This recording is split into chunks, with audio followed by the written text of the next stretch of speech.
Block printing. Different designs are carved on wooden blocks.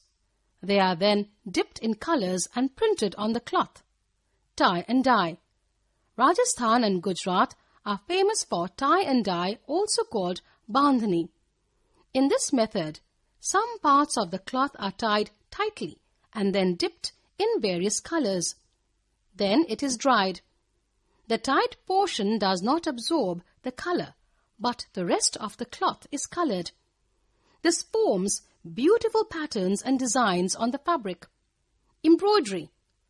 Threads of various colors, mirrors, beads and shells are used to decorate the cloth. There are special embroidery patterns of different states in India. For example, Phulkari, Punjab; Kanthal, West Bengal; Chikankari, Lucknow; and Jaal, Jammu and Kashmir are very famous.